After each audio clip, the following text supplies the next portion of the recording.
Hello, my name is Victor Aberdeen from Eizo, and I'm here at the Photography Academy to talk to you about calibrated monitors.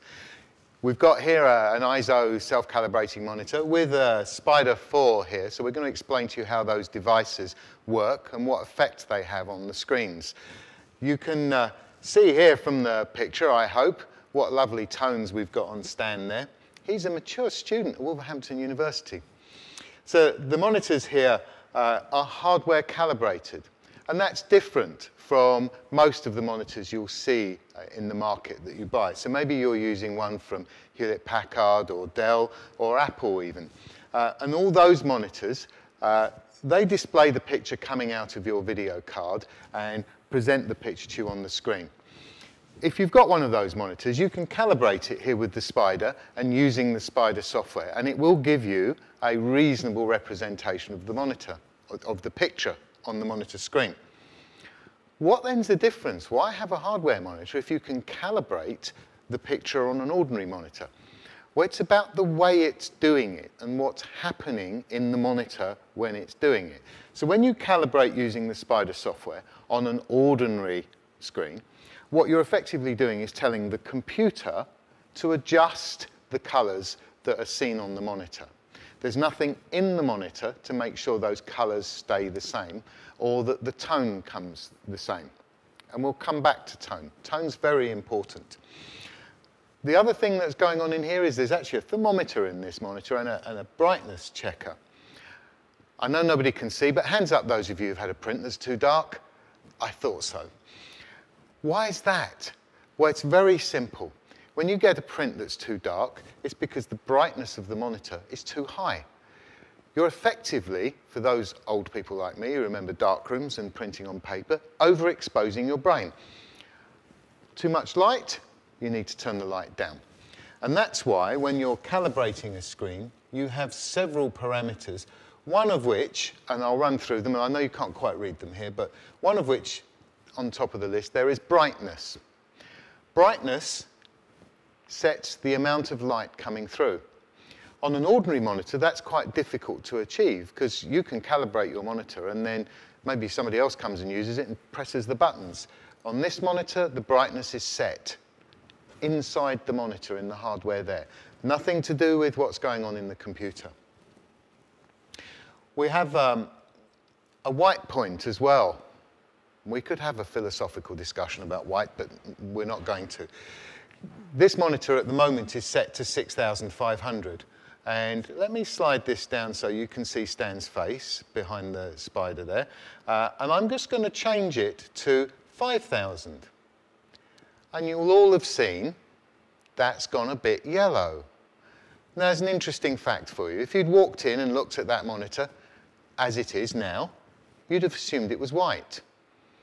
It's on what's known as the black body curve. Don't worry about it.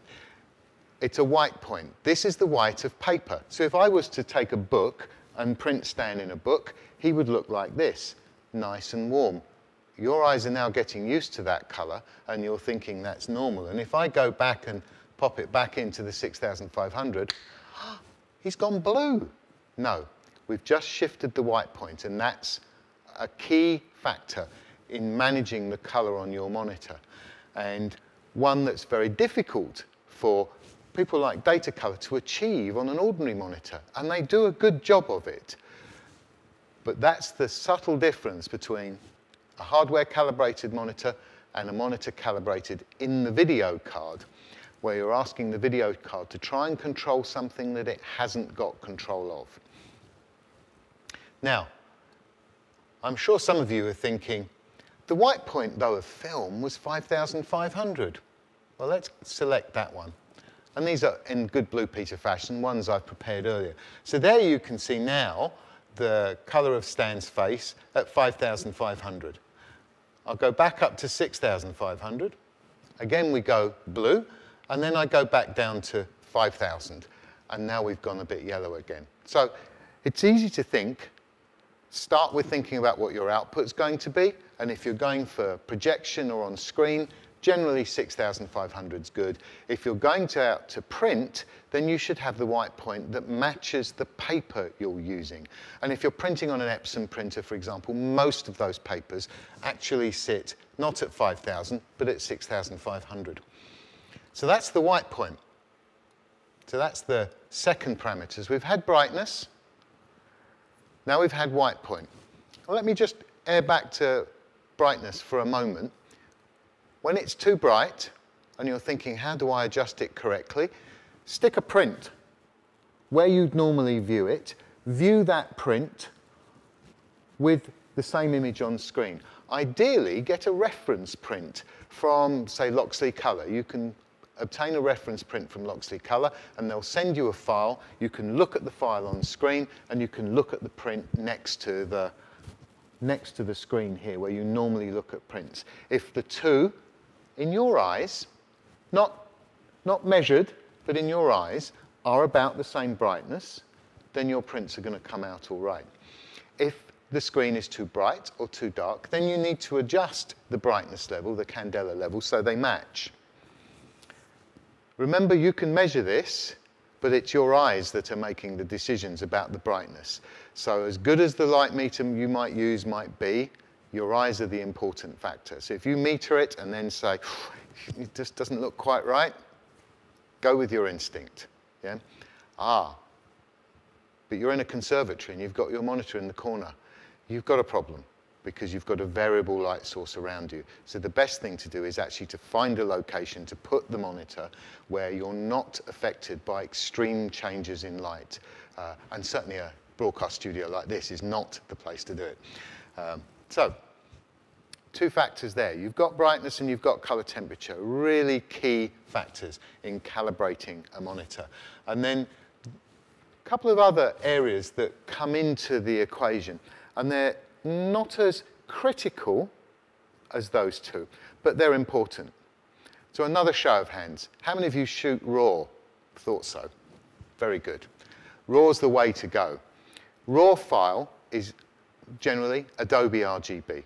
And what does that mean? Well, think of a box of crayons. And with Adobe RGB, you've got a big box of crayons. Say a box of crayons this big. They come in triangles, color spaces. Big box of crayons. But then someone wants a picture and you supply it to them as a JPEG, and you've shot it in camera and your camera's set to sRGB. Well, have you got a different box of crayons? Not quite, just slightly smaller. You've lost a bunch of those crayons. So there's a bunch of color not there. But when you do a conversion in Photoshop, say, it matches the colors to keep it perceptually the same.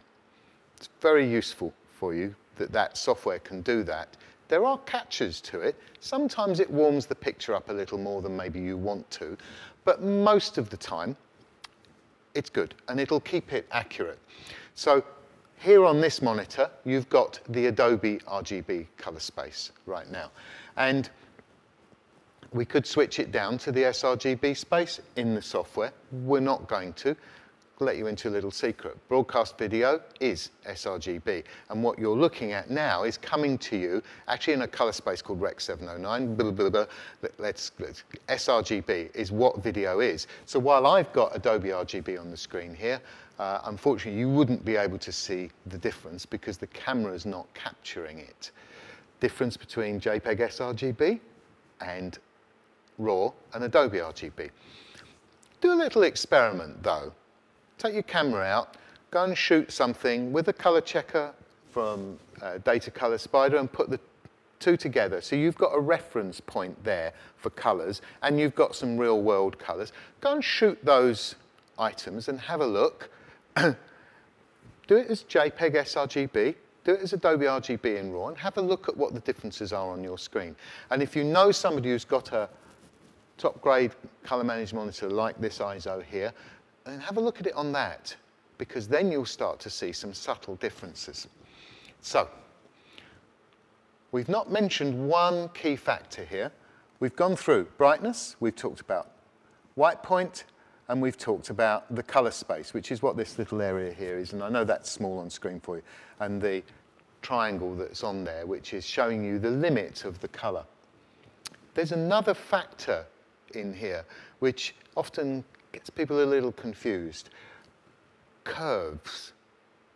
I hope you're all using curves in Photoshop or Lightroom.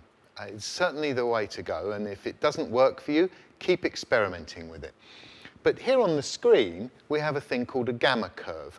And what that curve does is it allows you to see the tone as our eyes perceive it, not necessarily as the device is designed to work.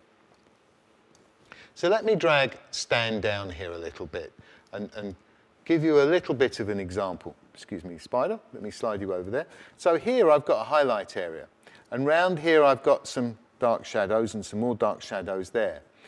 If we were looking on this monitor with a compressed tone curve, which is what you normally get with what I'll call an office screen, you wouldn't see a lot of the detail in there, and you wouldn't necessarily see the detail in the highlight. And in fact, recently I was with a photographer who'd taken a fabulous picture with a Hasselblad camera of a manor house. And there on the front of the manor house was a security alarm, right next to some shadow area. And he was going to reject this, looking on his laptop screen. All he could see was a piece of marshmallow and a black strip where the shadow was. I plugged in a monitor with a proper tone curve, an Eizo like this, and he was aghast because he could read the writing on the marshmallow. All of a sudden it became a burglar alarm. And in the shadows, he could see the detail. So if you imagine and think about cameras now. Dynamic range is that, and our monitor shows you that, and other monitors show you this. You've lost all that dynamic range. That's what the gamma curve does. And it's not enough just to get it right in the middle, it has to be right all the way through the range, because we want those skin tones to be represented accurately. I hope that's making sense for you. So, we have a monitor that's got hardware in it that will allow it to be calibrated. This particular monitor comes with a calibration device built in. Ah, you're asking, why have you got one here then to do it? Well, because I want you to see how the data color spider works too. But also, if you're working with other people using one of these monitors, this device needs to be matched to a device that you share between the other monitors so that you're all on the same color space. And that's called correlation. You might not need it, you might not be working with other people, but if you are, for example, CGI artists, or if you're working on photos between people, then it's better to have your screens in the same context. So, let's go and calibrate this monitor, and I'll talk you through what's actually happening as it does it. And we'll start off with calibrating with this device. It takes a couple of minutes for the Spider 4 to calibrate the screen. I'm sure you've all seen that, where you place the monitor when you've been doing your calibrations. I'm not going to ask who isn't. I hope you're all doing it.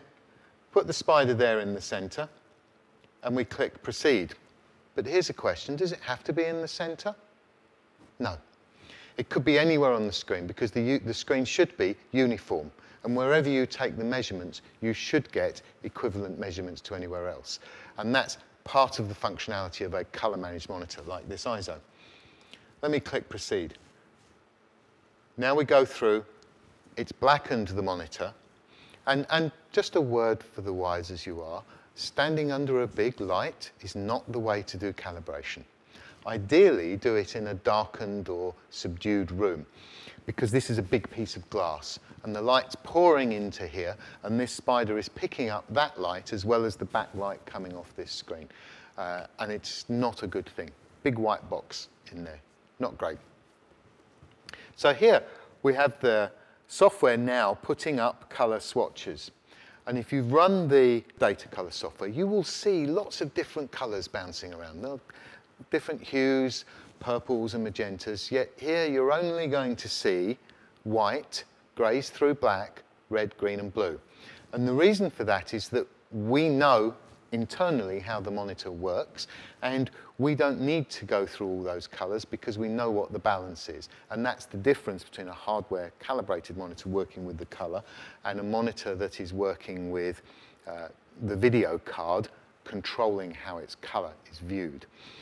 Now, over here, And I think you can just about pick that up. We've actually got a little diagrammatic view of how the monitor is calibrating. And this is useful for you. And if you go on the Eizo site and look at the Color Navigator page, you can see some images of that.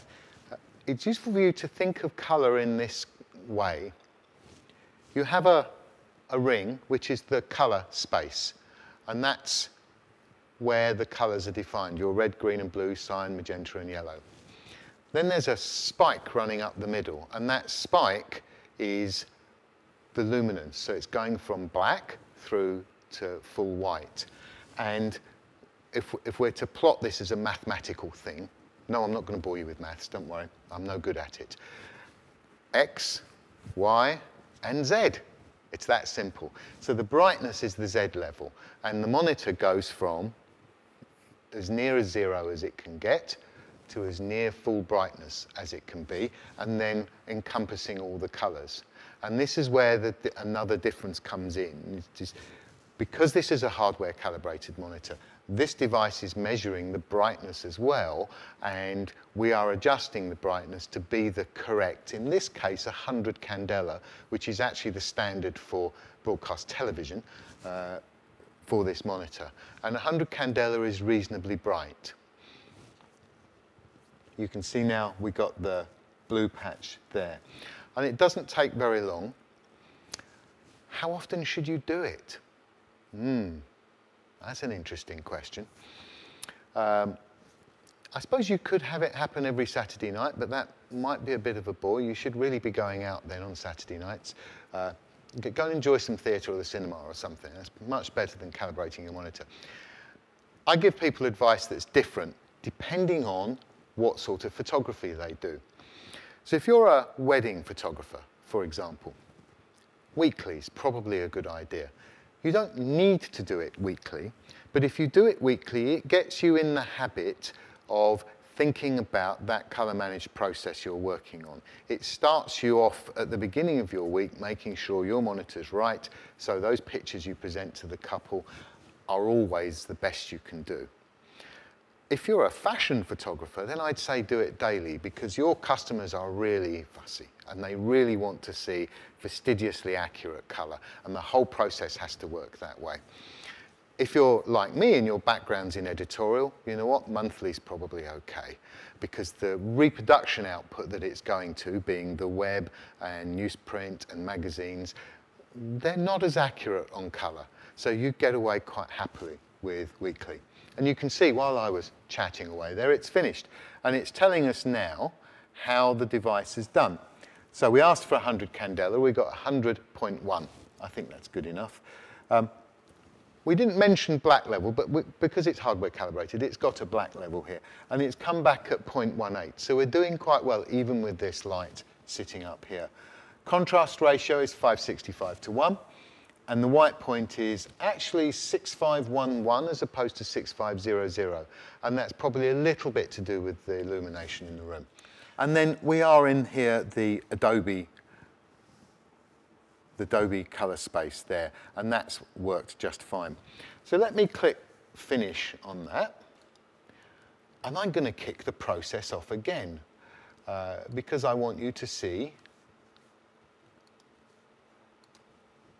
Now, this time, we've got a little device that's popped up from the base. And as I was saying, it doesn't matter that it's there. It could be there or there, anywhere on the screen. And that device is now going to do exactly the same job as this. And the difference between them, this is just more convenient, and you can run it on a schedule. That's the main difference. Whereas this one, you really need to be there when it's hanging over the device.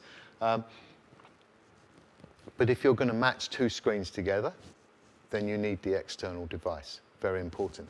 And you can see now, we're getting the same color swatches coming up, and the same process runs through.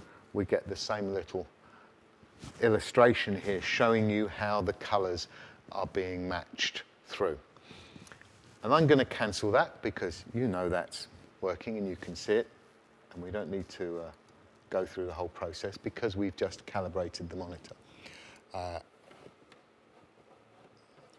Bear with me a second while I just take the spider guy off the screen.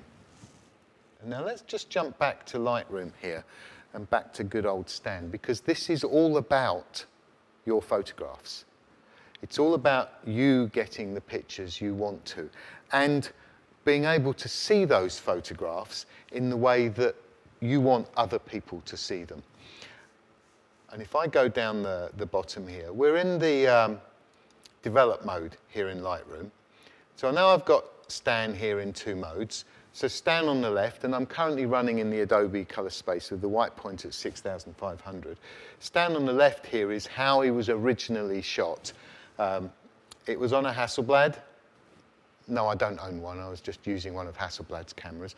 And with a Broncolor light and a 100mm lens, which is a very nice piece of glass. Here on the right-hand side, though, we don't have Stan the same as that one. We actually have him, and let me go and pick a... now we've picked traditional photo paper, and you can see there, probably not much different, allowing for the screens you're using there. If I go and pick something else, now let me go and water-resistant canvas. And even on your screens, you're going to see that's gone flat. That's not how you'd want that picture to look. Even on the canvas, you'd want to tweak around with that, just make it correct, and maybe work with your curves and get the balance correct with those. What this monitor's showing you is accurately, and this is called soft proofing, accurately what the original file was and what the print would look like. Of course, you need to have the white balance correct for the paper or the canvas that you're producing, and the canvas probably isn't 6500, but this is still giving you a context here of how soft proofing works, so you can see exactly how it's going to come out. Now I'm going to let you into a little trick.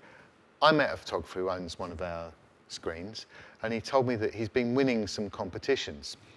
And he went down to his club and he measured the projector they're using. And he created a profile for the projector. And then he comes home and he edits his picture to match the projector it's going to be seen on by all his club members. So he's got a good photograph to win, but he's made it perfect by matching the output device with the picture he submits. Clever trick. And there's nothing more than actually matching it to the print device, getting the paper, the printer, and the inks correct. Or maybe you're going to put it up on a projector in a cinema, at which point you'd have another different white point and a different color space. So there's an introduction to what goes on with calibration. I think it's giving you an idea why you want to do it, and it's giving you an idea of the difference between a regular office-type monitor and a hardware-calibrated monitor like the Eizo monitor here. All you need to do now is go and shoot some great photographs. My name is Victor Aberdeen from Eizo, and thank you to the Photographers Academy for letting me present this to you. Thank you.